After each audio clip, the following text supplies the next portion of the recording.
Hey y'all, it's Kelly Clarkson with Wayfair, where delivery and setup are as easy as a few taps on your phone. Picture this.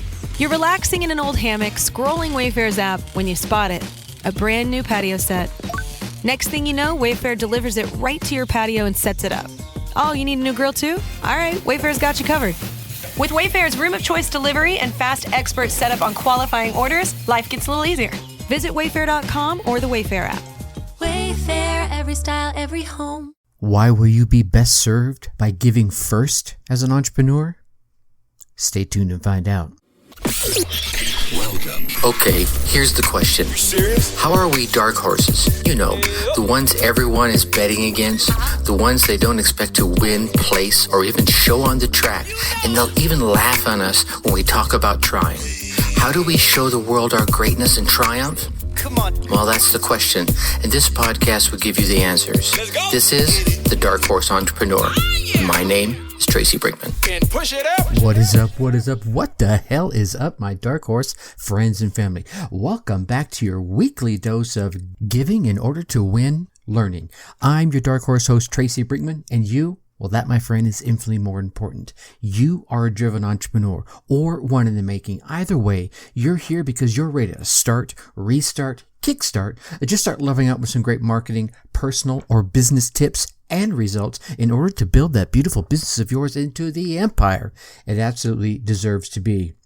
And man, do we have a big episode for you today. Today, Tom Antion shares so many amazing entrepreneurial bombs from his 25 plus years of business experience. And yeah, the bulk of that has actually been on the commercial internet. He went from hustling in college and getting 4 apartment buildings and a hotel, to biker bars, to pranksters, to TV programs. You are not going to miss a moment of this amazing episode. Plus, a little later, I'm going to let you in on next week's interview guest, who's a professional speaker, trainer, coach, an Ironman triathlete that has coached thousands of people to get to 5 figures a month in less than 6 months. And as per usual, the Dark Horse Corrals are chock full of personal, business, and marketing GOLD spilling from every corner of the Dark Horse Entrepreneur HQ. So let's get to the starting gates and go. Alrighty, my Dark Horse friends and family. Today's guest is Tom Antion. Now, I connected with Tom back in my comeuppance days when I was first starting my speaking and coaching career. It all started with his book, Wake 'em Up Business Presentations. It was a book all about using humor and other professional techniques to give better business presentations. Now, this was followed shortly after with his cassette tape course on teleseminars for speakers, and I know I just dated myself. Now, Tom has been in the game for a while, as you can tell. Actually, if I'm honest with you, Tom has never had a job. He's one of those internet millionaire next guy next door type of guys. He's also the founder of the only licensed dedicated internet marketing school in the country. I'm sure we'll get him to share a bit about that. And if that wasn't enough to get him on the show alone, he's also the subject of the Hollywood documentary from Real Mountain Pictures called The American Entrepreneur, premiering next month, April of 2021. So we're looking forward to seeing that. And last but certainly not least, Tom is also the host of the Screw the Commute podcast. Tom, you got your fingers on a lot of pies, man. Welcome to the Dark Horse Entrepreneur. Well, that's the thing there, Tracy, when you're not in the car a couple hours a day making somebody else rich, you can live 2 or 3 lives at the same time, right? Yeah. I remember, and I know I was on your show not too long ago, actually just the other day, and we were talking about your opinions on corporate America. But before we go into anything, I want to, really just step back from the mic and let you tell your story. Where has Tom come from? Where is he at now? And why you like doing what you do so much? Well, I came from a little town. 500 people was our population, still to this day, I might add. And we lived in the suburbs. So I was totally in the sticks out there. And I came up through the ranks, baby of 6 boys. My dad came from Syria on a cattle boat. That's what they're kind of doing the documentary about, because he became an entrepreneur, made me into an entrepreneur, and I've helped thousands of entrepreneurs. So that's what the documentary is about. But then I went to college on a football scholarship. This was back before they had face masks, the leather helmets is crazy like so yeah. And then I didn't really have any money, but before I graduated from college, I owned 5 apartment buildings and a hotel. And so starting with nothing, which was a good lesson for people. I've done a lot of these shows, and it boils down to I learned to give before I get. Mm-hmm. And so that's how I ended up with a hotel while I still was in college. So nice. There's a whole story behind that. But then I just got into lots of things. I was a charter pilot, a freelance charter pilot. Then I had the bright idea to take over a biker bar and clean it up into a nice family restaurant and nightclub. And I was in gunfights, knife fights, over 100 violent encounters, bikers trying to kill me. So, I have visions of Roadhouse in my head right now. Well, right? Yeah, kind of like that. And then when I got out of that alive, I started an entertainment company. I thought, you know what? Not one person's going to hit me on the head with a beer bottle with this next business. And so I started a crazy entertainment company called Prank Masters. We custom designed practical jokes, just like Candid Camera, but it was live. I did 1,000 comic performances myself, and we did 4,000 in about 6 years up in DC area. And it got me into my speaking career around 1991.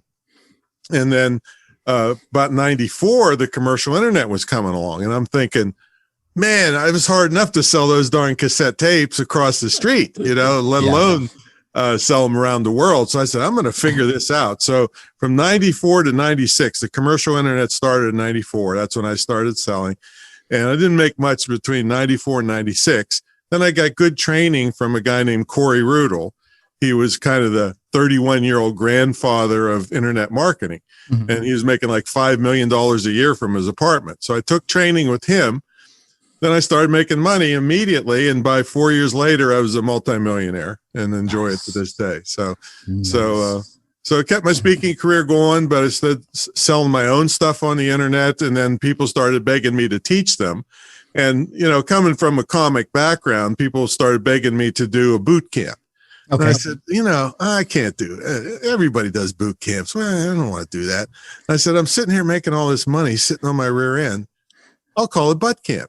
But and it caught on. I've done them in 11 countries around the world. It's the longest continuously running internet seminar in the world. And but in London, they made me call it bum camp. So then I just been doing this. I started the Great Internet Marketing Retreat Center, where I'm broadcasting from today. It's the largest, it's the only facility of its kind in the world, where people actually come in from all over the world and live in the house with me for an immersion weekend. Mm-hmm. I have the only licensed dedicated internet marketing school in the country. So yeah, I get around a little bit. Yeah, you got a lot of things going on. I want to dig in that school you got going on. I know I got to hear a bit about it when I was on your show, but educate me a bit about more on that, because I know it's accredited in the whole 9 yards, right? Well, it's licensed by the state of Virginia, the state Council on Higher Education in Virginia. And the reason I did it is because I also have a TV show in development called Scam Brigade, because being in this business, you see so many people getting robbed blind. And I can't, like I said, I grew up with my dad. You take care of people. You're strong. If you see somebody hurt, you do something about it. That was the way it was. Right. And so I started this show to go after the scammers. And I thought, I can't go after all of them. And I got to set myself apart in my own business. So I said, I'm going to go through this licensing process. It took me 3 years, background checks, financial checks, criminal, everything, background stuff on all the employees, everything. And so I'm the only one on earth that's ever gone through that kind of crazy scrutiny to get, because somebody will say, oh, I got so-and-so university. They're just making it up out of thin air. Right. They don't have a university. Yeah. So this is a legitimate distance learning school. That's awesome. So they didn't find out all that stuff you didn't want them to know about, right? No, I didn't. Oh, I okay. didn't know she was 13. How was I supposed to know? So one of the topics I wanted to go through with you, I was kind of cruising through your podcast, and you've been doing that Screw the Commute podcast for like almost 3 years now, 2018. 420 episodes. You've been at it for a while, and one of the episodes that really caught my eye was the life experiences to side hustles. I'm a big fan of folks. Yeah, I don't want to use the whole, do something you're passionate about and the money will follow. That's not always the case. Right. But I do believe in the fact that if you're going after something that you're passionate about, when you hit that wall, when you hit that wall, at least it gives you the motivation to continue on. But with the life experiences and the side hustles, how does that come into play? Well, I got a way around that, about that wall that you're talking about. Okay, hit me. So that the wall is like a paper thin wall. I'm going to bust through it. Yeah. So the way I look at this, Tracy, is I promote making your hobbies and family interests tax deductible. See, because most families don't think in these terms. They go play golf. They feel guilty about it. It takes all day, and they spend a fortune on greens fees and clubs, or they play soccer, or they go camping, or whatever it happens to be. Mm-hmm. Or there's kids playing soccer. All of those things, they just pay through the nose with money that's not giving them any kind of tax credit. So I've been teaching for years. And by the way, I'm not an attorney or an accountant, but I've had hundreds of them in my audiences. And I always make them say, is that legit? They say, oh yeah, that's the way it is in business. So I tell them, create an inexpensive website, WordPress you can have a world-class website for $150. Yeah. And if you need help with it, you go down to the local preschool and wake a kid up from his nap and they'll help you. Exactly right. And then you can either create a product around your hobby, or you can get an affiliate relationship, which means somebody else has created a product and you promote it on your website and you get a commission when somebody buys it. Right there is the definition of business. There it is. So now the time you spend dealing with that particular thing, like you said, do your passion. Well, no, you love that hobby that you were going to pay for anyway. Nice. See, that's why the wall isn't there anymore. You were going to do this anyway. So why not get credit for it when maybe even start making a lot of money on it and then do more of the stuff you love? See, so that's the way I look at that. There's no wall there. That's that's just like down the southern border. There's holes all over. There's all over the place. And if the wall is there, it's like toilet paper now, right? Exactly. Just a little water on it. Yeah. I'm going there to get my tax deduction and play golf more often because now I don't feel guilty. That, it's funny. That is such a simple idea. It's such a simple concept that I think everyone's just looking right past it. Like, well, yeah, but they're scared to death. Everybody's scared to death of the IRS. What if I mess up? No, you're not going to mess up, and they're too busy to mess with you. They're going to go after, send the auditor after somebody that's making $50 million a year. Yeah, right. Rather, they're going to come and get $2 off of you. No, it's possible you could get audited, but the chances are slim. And you're not cheating anyway. You're doing, they wouldn't get anything anyway. Yeah, you're doing the right. And I think there's a difference between not paying your taxes and not paying enough of your taxes, right? It's like if you're paying your taxes and oops, I'm sorry, I owe you another $2. I'll get it to you. Versus those folks that we've all heard the stories about. We were like, yeah, I didn't pay any taxes, and they're like 50 grand in the hole. Yeah. I'm not talking to cheating in any way. These are tax laws that are on the books for business, and you take advantage of them. I have been living that my entire life, since college. Yeah. So I have to go back and loop back because you mentioned it in your story there that you had a hotel and 3 apartments. Is that what you mentioned? It was four apartment buildings. I said 5 earlier, but it was really 4 apartment buildings and a hotel. Yeah. Okay. So how did that happen? Okay. So I'm sitting in Sunnyside, Morgantown, West Virginia. That was a little part of town and where I went to college. And I'm reading this book by William Nickerson. It was on how you turn $1,000 into $1 million in real estate, long before no money down stuff was out there. And I'm reading this and I'm thinking, why couldn't I do that? And my brothers are telling me, what's wrong with you? You can't do that. And I'm thinking, I don't even have a couch to repossess. What have I got to lose? You know, So I found an attorney that owned a threeplex, and this, they rented per person by the time in this college town. You know, there's 20,000 students there. There's not enough student housing. So all these little homes were converted into, triplex, quadplexes. Gotcha. So this guy owned it, old attorney, didn't want the money because he'd have to pay capital gains if I somehow could pay it off, but I couldn't have done that. Right. So I said, hey, I'll take it over and I'll make you the payments and you hold the mortgage because he owned it free and clear. Sure. And so and he can always take it back if I messed up. So he was happy because he didn't have to pay capital gains tax, though he's probably dead by the time he had to pay it. Right.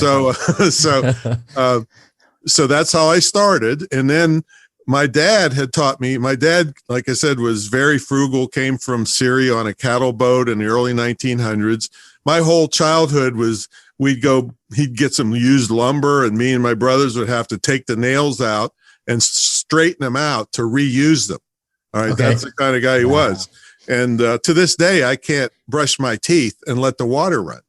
I hear my dad, you're wasting water. You don't waste things where that kind of stuff. So I'm very frugal. I'm not a cheapskate, but I mean, I don't waste things. Sure. And so I bought a $10 circular saw from Kmart.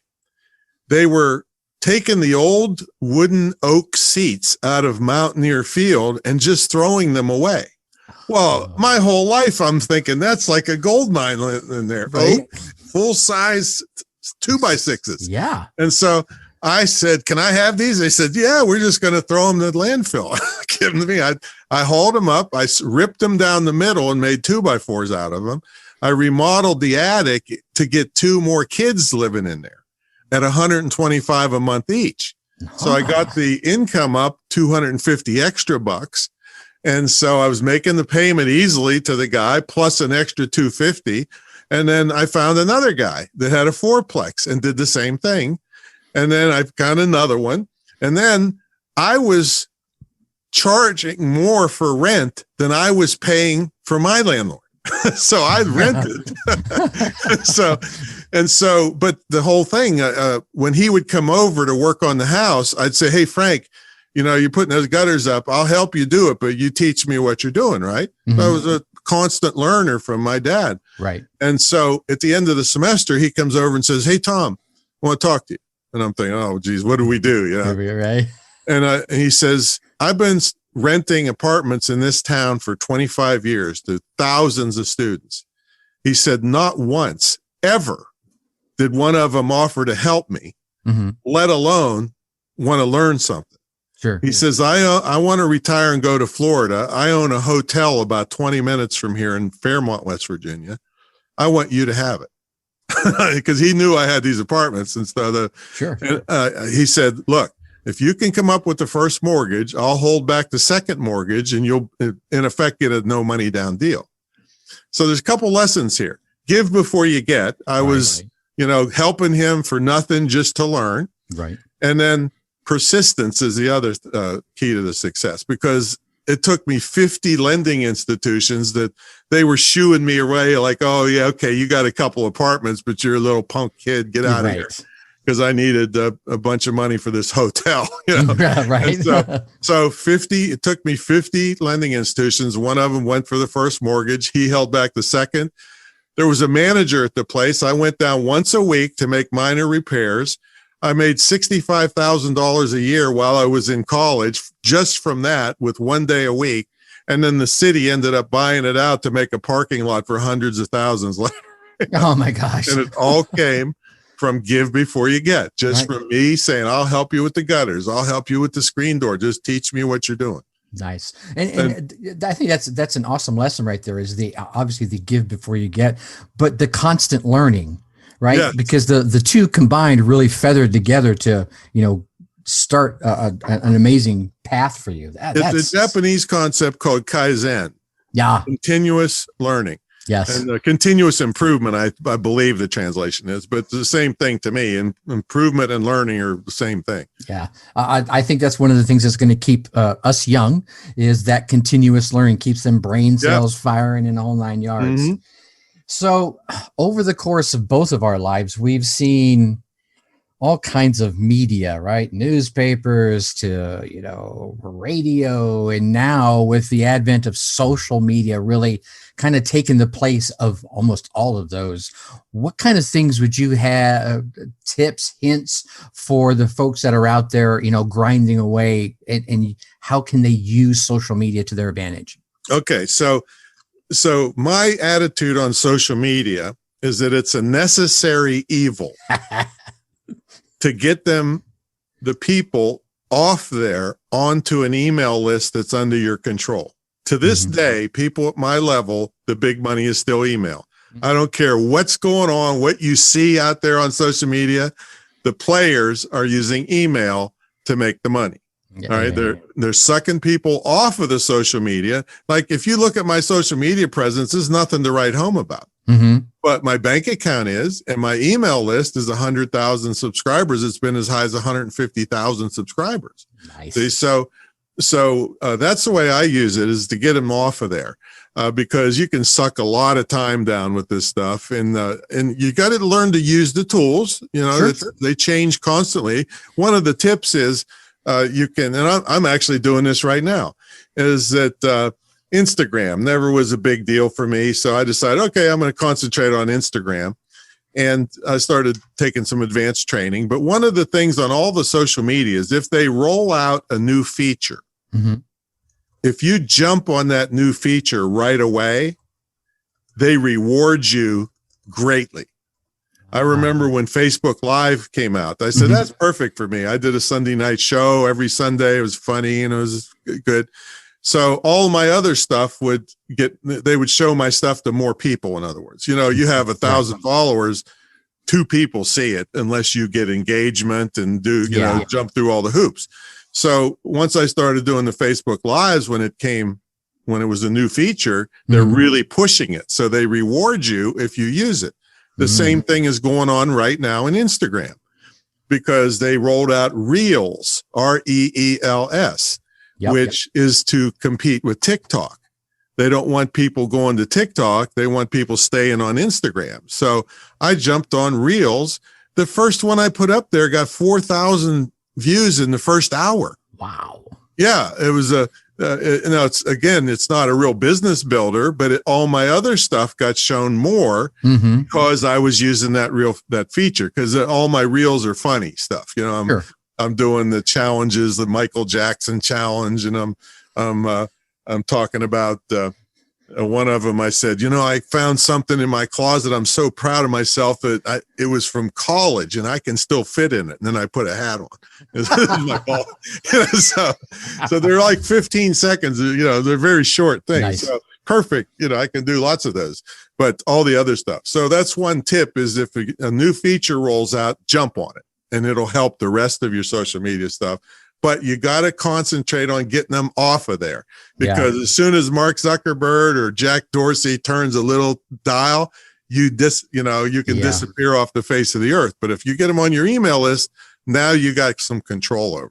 You're now listening to the Dark Horse Entrepreneur Podcast. Yeah, that's fire right there. And I think that's a great point about the new features. I know when Facebook Live came out, I started jumping on the Facebook Lives, and I was probably a little bit behind, maybe about a month or 2 behind, but certainly saw a huge lift in the engagement. It was like it was getting lots of shows. And I know I think it's Instagram is coming out with something to compete with Clubhouse.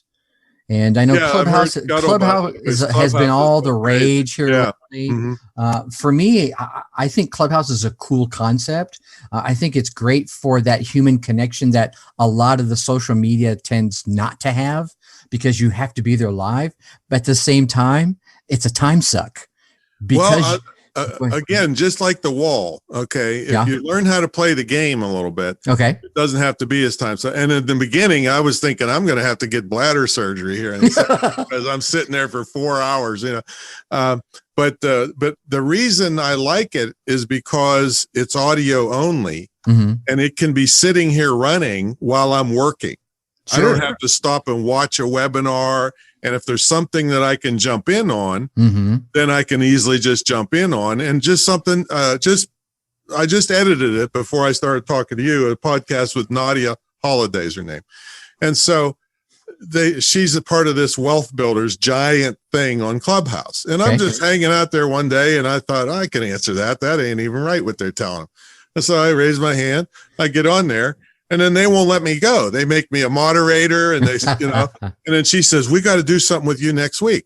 So next week she advertises me to their 5,000 members, and I get hundreds of new followers and everything from, and I'm not even working it that hard. Some people are on there day and night. I don't know how they do it. Well, that's a great point though. That's a good angle. I'm going to have to check myself on that you can multitask. Absolutely. Just let it run on your side. Keep your cell phone plugged in, because it's gonna suck the battery. Suck the battery right out of it, right? Yeah, so I learned how to deal with these, but I don't get fanatic about any of them, because I remember MySpace. Nobody here listening this does. I do. I remember it. Yeah, that was the greatest thing ever, And then after that, I didn't get on Facebook until it had 1 billion users. I said, I'm not going to waste time unless they prove themselves to me. Absolutely right. No, that's a good point. So far we have the jump on the new features right away. Yep. Clearly, I think with the advent of Clubhouse, it might even be worthwhile to jump on the new platforms and see, how you can leverage it, right? Exactly. Yeah. And because you get in there, they're going to show you some love.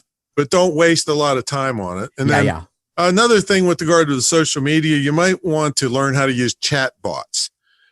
Because one of the things I'm known for is I'm lightning fast on things to get back to prospects and things, and so I'm going to give away to your folks, if it's okay with you, an automation book that I has saved me millions of keystrokes and allows me to basically ethically steal business from people because they don't get back to people fast enough. And so I have all these automation techniques that are cheap and free that you can use so that you can get your work done faster or reach more people with the same amount of time. So either way. So chatbots, a study came out last year that said that 85% of customer service is by chatbot. And so people want things now. And so, and it's $10 a month for ManyChat. And there's other ones that are free. They even have a free version that you can install on your Facebook page. And then when when they look at to message you, it says responds instantly rather than responds, I don't know, the next leap year. Yes. Every 17 years. Yeah, right. When the locusts come, they'll get back. So chatbots is worthwhile to take the time to learn because it's dirt cheap and it makes you, 24/7. It's working for you, answering questions. You can set it up where, so what do you want? Do you want Tom's internet marketing training? Do you want public speaking training or something else? Or entrepreneurship? Do you want to be on his podcast? Click here. And then if they say other, then it keeps going and gives them other things. And if it can't answer it, then it sends me a note and says, hey, we'll have Tom get in touch with you because, my little chat bot is called Screwy, because he's a little screw character because you're not trying to pretend it's real. Right. And it's fun. So I think that would be something worthwhile to jump on because it's working 24/7 for you. It costs almost nothing, and it's people are using them like crazy. That's fire. Actually, I'm a big fan of chatbots, so I'm glad you mentioned that. Outstanding. Okay, so I have to ask, across your, many, many years in business, what's some of the biggest struggles you've had to overcome? Let's see. Well, I've had lots of employees over the years, and I was having trouble for a while recruiting the right kinds of people. Okay. And so I have kind of a off the wall method that I think will help your listeners to recruit the right people. And I'll caveat that with if they have the stomach to do it. All right. All right. So everybody that works here or is now a contractor, I encourage them to start their own business so they can get tax deductions and saves me payroll taxes. So people that work here, some work as an employee, some are contractors, but everyone came off of Craigslist. And Really? the reason is I couldn't get away with the advertisement that I put out anywhere else. I would get kicked off and I'd get shunned and they'd be picketing out in front of my cul-de-sac. So I write, first of all, I don't want the 55-year-old MBA to apply because they are clueless when it comes to what I do. Sure. They can't operate their computer savvy, so they can't help me when I need a young person to figure something out. So I don't really want them. So that was a challenge. I'd have to take if they apply, I got to take them and talk to them and sitting there knowing that I'm wasting both of our time. Right. So I started putting the ad that says paid internship. Write that down, folks. Paid internship. No 55-year-old MBA is going to apply for an internship. Nope. So they don't even apply. So all I get is young people. So which is what I wanted in the first place. Right. So that's the first thing. Then when you get in, when you get inside the ad, it says, hey, I tell them the good stuff. So you're going to work for a internationally known big shot guy, all the stuff, you'll learn all this great internet stuff. But then it says, this is the part that gets you kicked out. Then it says, but if you're a worthless slug and don't care about your work, if he doesn't throw you out of here in 5 minutes, the other good employees will. Nice. So all the BS idiots are too afraid to show up. So I only get people that says, I'll show this guy, I'm a good quality person. I've had people here 15 years now that came from that ad. That is fire. All of them have been multi-year people. So that is, I could see why LinkedIn wouldn't let you post that. That makes sense. I'm not a mean guy. I treat them like gold, but I mean, I have to recruit the right people. And so, but you can't do it anywhere else. And you probably get folks with a pretty good sense of humor given that kind of an ad. After they meet me, they say, they see I'm not there. They're scared when they come in, but after I put a fart machine with a remote control under their chair when they sit down, all of a sudden they know. Have you? Okay, so you went there. You went to farts. I got to go with this. Have you seen those air bazookas? No. What's that? It's like a big. When we're done here, go to Amazon and search air bazooka, and it's like a big, maybe 8-inch diameter tube. Right, and it'll have a piece of plastic in the center, like cellophane, and a almost kind of slingshot. Yeah, slingshot kind of thing. Okay, so you pull it back and let it go, and it pushes a quote unquote ball of air across the room, and it really works. So I saw this, and the reason that it's even funny is because the first time I saw this toy was these two college-age kids. One was with the air bazooka, and he puts it by his bum. He farts, pulls it back, and fires it across the room. And all of a sudden, his friend, who was totally oblivious, like playing video games, starts going, "Oh my God!" That'd be a good reel right there. That would be a good reel, wouldn't it? Okay, everybody, there you go. You've got your advertisement for the week. There you go. You've got your advertisement for a good employee, and then something you can do to fire them up. There you go. That's awesome. All right, so I have to ask, you've got some really creative ideas. So this question is gonna fit right in for you. Give me a good marketing tip for any one of our dark horses that are looking to restart, or kickstart their game. So they're starting a business, or they need to improve a business. Which let's start with this. They're starting. Okay. this will surprise you, I think, Tracy. Okay. When people come to me and need to make money pretty quick and they got nothing else going, and I start them on eBay. Mm-hmm. And I got to tell you about eBay. First of all, I told you I was frugal. So I shop on eBay. I shop on the Facebook Marketplace and OfferUp and those kinds of places. So, but there's a lot of money to be made on eBay because people are coming there to spend money. Mm-hmm. You don't have to have a website. You can actually have money coming in tomorrow and clean your basement out at the same time. Right. All right. All right. But let me tell you a couple of things about the personal things that happened to me with eBay.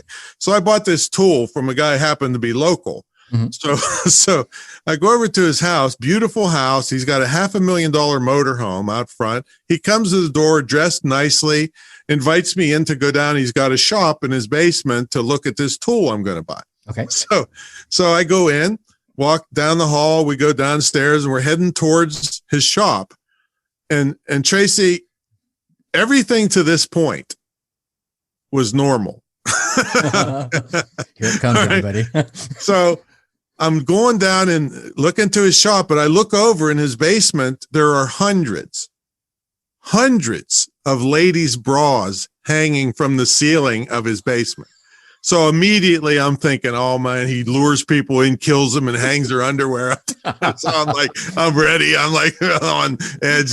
And he goes back, shows me the tool. I buy the tool. We're talking about our dads and everything's normal.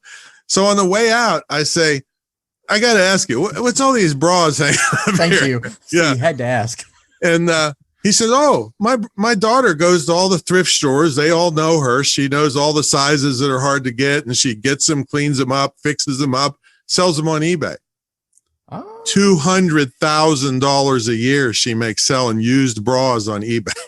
Shut up. Yeah. And he told me she found a whole bunch of more thrift stores. She thinks she can push it to 400,000. You know, so this is serious stuff. People are coming there to buy stuff. Another lady that I know is a single mom. She would take 80 to $100 every Saturday and go to yard sales. Mm-hmm. And see, the thing about eBay, if you look closely, the eBay has a search bar, but next to the search bar is a little link that says advanced search. Okay. If you go in there and click this box, it's completed listings only. So it'll tell you in the past 90 days what you were looking for, how much it sold for, and all these different auctions. Okay. So she'd go to a yard sale, and let's say she would see one of those metal, nice Tonka trucks, okay, dump trucks or something, and it's selling for $5. She'd go on her thing and say, it's selling for 50 or 35 on eBay. So she'd buy it. And if it was selling at the yard sale for 30 and selling for 5 on eBay, she wouldn't. So she's always ahead of the game. So she'd come home, put the auctions up. She was clearing $1,000 to $1,100 a week to take care of her family, single mom, you know? So this is, and the guy that taught me was an ex-Marine. I forgot about that. And you know, if you can get people locally that will agree to come over and teach you how to do eBay, because it's, you know, it's a little bit complicated for the fancy stuff. So he comes over and wants to prove that knows what he's doing for me to hire him. He brings over a stack of orders that big, $20,000 in the previous month he had sold on eBay. I said, well, I guess you know what you're doing. I guess so. He was selling used cell phones and doll heads. Used cell phones and doll heads. So I said, how do you get into this? He said, well, I went to all the pawn shops and I asked them what they had trouble getting rid of. He said, oh man, cell phones. We can't keep track of what service it's on and what charger goes with it. Mm-hmm. He says, I'll give you $10 for each one. They said, sold. He'd sell it, fix them up, figure out which was what, and sell them for $110 each. Wow. Make $100 each. And he had a whole box of them in the back of his car. So I saw that. The doll heads, I said, what's up with the doll heads? He said, oh man, people make dolls. And he says, for each doll head, it costs me 10 cents worth of rubber. And I have a mold that'll make 4 at a time. So I got 40 cents in rubber and I make $40 on each 4 doll heads. And he says people buy them between 4 and 10 at a time. Wow. So that's crazy. Yeah. So that's all eBay. So yeah, if you need to make money fast, eBay is, people are coming there to spend money. And if you play your cards right, you can make a full-time living at it if you wanted to, but it's fast.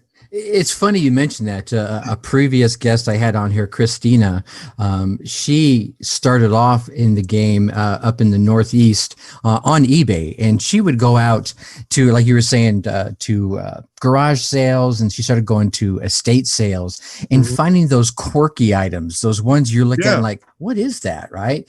And then she would scoop them up and then go or turn around and sell them on eBay.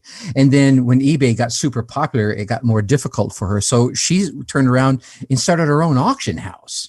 Oh, that's wild. And she started doing that so well that this gentleman from Ireland come over and said, hey, I have all these amazing things that I've been finding overseas. I'd like to bring them over here to you and let you sell them here in the States. Beautiful. And, they struck that deal up and things were going great there. But yeah, that's fire right there. Yeah, this one kid that works for me is doing it on the side, and he got a 50-cent ashtray, sold it for $100. It was some rare thing, and he found 50 cents and he spent it for $100. That's crazy. Yeah. That's cool. Right on. Yeah. All right. I want to be mindful of your time. I really appreciate you coming and hanging out with us. You mentioned earlier you had that cool, I think it was the automation book you wanted to. Yeah. I definitely want to give that to everybody. This is a book that, I really figured out, and I was complaining one day. This is 1997. I'm complaining to this kid that worked for me. His name is Ilya. I want to tell you about him too. Okay.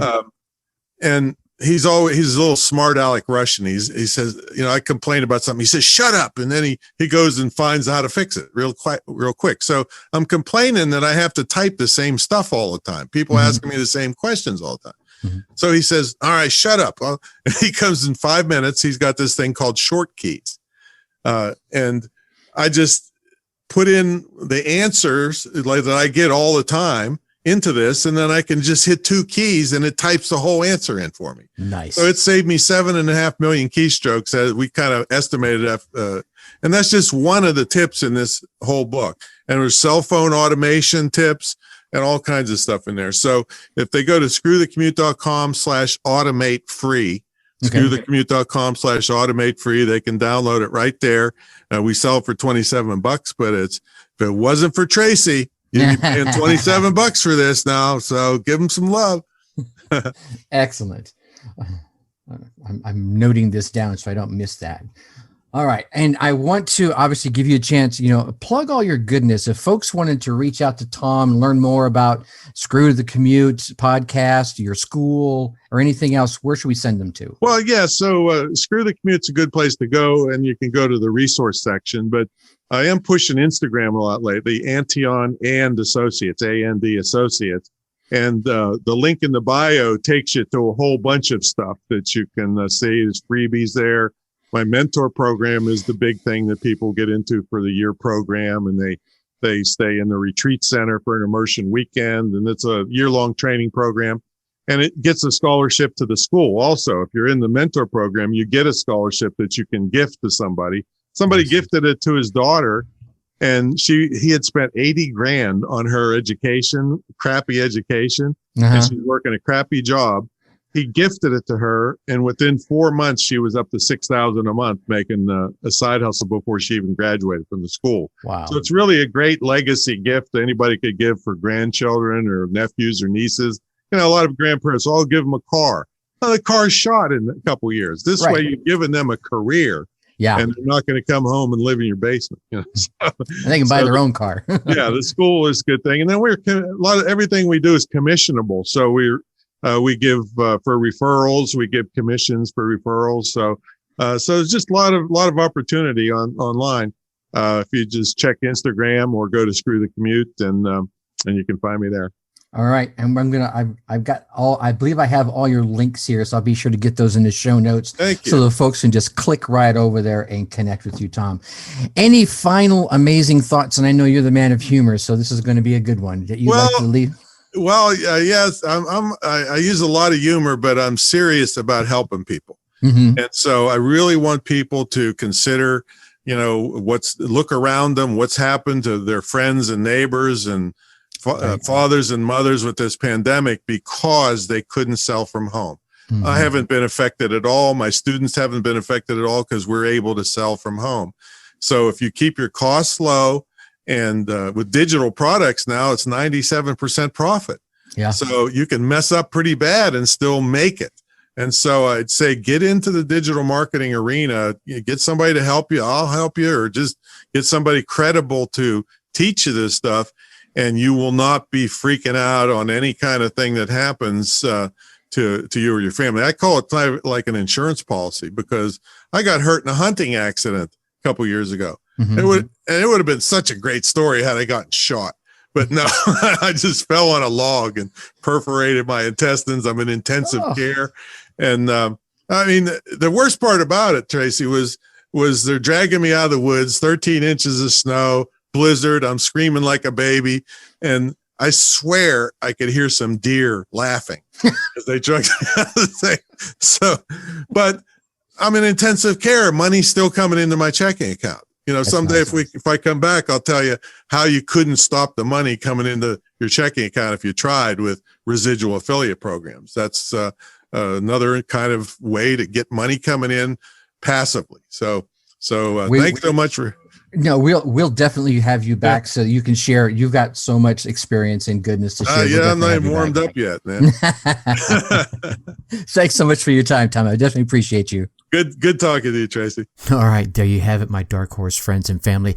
Tom Antion dropping a quarter century worth of business value bombs on us in like 40 minutes.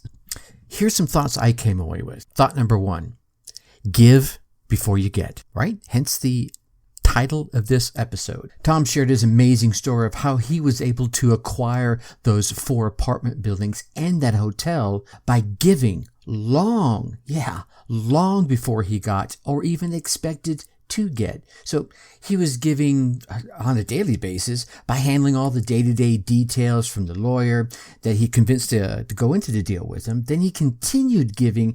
Remember, as he acquired that oak from that reconstruction of the local field, he took that, split it down, turned it into 2x4s, and remodeled the attic of one of the apartment buildings to get 2 more student residents into the building, right? Raising the rents. And then he repeated that process with another person with their 4-plex, and then another. And then every time his landlord would come over to do repairs in the place that he rented, Tom would help, always offering to help. But he always was learning, right? He was learning the repairs in the process. As a result of showing this desire to continue to help and to continue to learn, as well as the initiative to do the work, his landlord offered him a hotel at basically, remember, a no money down deal. Why? Because he consistently gave before expecting to get. And of course, doing this persistently. Now, I want to share some more thoughts of this giving first in tomorrow's live episode 188. Do something valuable and then give it away. Thought number 2, and Tom checked me on this one. Make the wall of resistance paper thin. Tom gave a great piece of advice here. Take the topic or hobby of your passion for yourself or your family and turn that into your side hustle and turn that into a business and claim the tax rewards. You know, those tax credits and those reductions that come with doing the things you love as part of your business. He gave a quick step-by-step walkthrough on how you can do that. And in episode 189, turning your hobby into a legitimate business, I want to take you back through that and give you some more examples that you might want to consider, or perhaps they'll just jog your memory or spark your creative juices into thinking, well, damn, I should do that. How cool would it be to do the stuff that you love, save money, and better yet, earn money while doing it? Yeah. It's just that simple perspective or mindset shift. Remember, we talked about perspective and mindset shifts just last week. If not, be sure you go back and check out last week's episodes. Thought number 3, build an email list. Tom made an awesome point about social media and taking them off the social media and moving them into email. The big players out there are still consistently making money via their email list. You don't believe me? check your email box, right? How many emails are you getting from people you've already done business with? How many of them are pitching you their, let's say, next level product? Maybe you bought their $47 product. Now they're pitching you their $197 product. Maybe you bought their $2,000 product. Now they're pitching you their $5,000 product, right? Or maybe they're pitching that product of a peer. Yeah. Now think about that. If all those emails are coming in, here's the question. If that was not working, do you think they'd keep doing it? Yeah, hell no. They would scrap it for something that was working. So in Thursday's episode 190, email, the one ring to rule them all, I'm going to share some thoughts on email and a few unique tips you might not have heard yet. And thought number 4, and I thought this was a real gem, jump on the new features in social media. Tom dropped this huge entrepreneurial gem, as I just mentioned, and I wanted to make sure that everyone noticed it. When a platform that you're on launches a new feature, use it. Why? Because when you use it, the platform will reward you by showing that content in that new feature to far more people than you'll normally get to reach. They do this in order to show more people something like, oh, see, your friend is using this new feature. You should too. So why not utilize that simple tactic to get your message and your product and your content out there to a broader set than you usually would? And I'm going to share some more on this in episode 191 on Friday, social media trends you should watch. All right, my Dark Horse friends and family, what inspiring ideas, tips, or thoughts resonated from Tom to you today? Whatever they were, take some time today and put them into action. Yeah, write them down and then get out there and taking action. Get out there, run your race, get your results. Let me hear about them. I'm deadly serious about this. Email me, tracy@darkhorseschooling.com, and share the tips or ideas that you came away with, how you put them into action, and what results you gained from them. Heck, I think I'll even bring you on the show so that you can share it with the audience. All right, next week, we are going to be honored by the presence of Lois Coffey. Now, she's a professional speaker, trainer, coach, and Ironman triathlete, and she has coached thousands of people in business. Now, last year, like so many others, right, she had to pivot because of COVID, and she has gone from not having an email list, not having a podcast, not even having an online tribe. Nope. She went from absolute zero online to 5 figures a month in less than 6 months. You're going to want to hear this story. Now, I know you want to keep getting all these valuable tips and inspirational stories from this podcast and all the awesome guests I'm lucky enough to bring on to it. So please go on down there, hit that subscribe button. While you're there, drop us a 5-star rating, drop us some kind words in the review. Just takes a couple of seconds. And of course, do not keep all this entrepreneurial GOLD all to yourself. Share this podcast with other entrepreneurs and business owners you feel will get value from it. And with that, I'm going to leave you as I always do. Think successfully and take action. Thank you for listening to the Dark Horse Entrepreneur Podcast. You know this! Thanks for tuning in. Check us out at www.darkhorseschooling.com. All right. My name is Tracy Brinkman.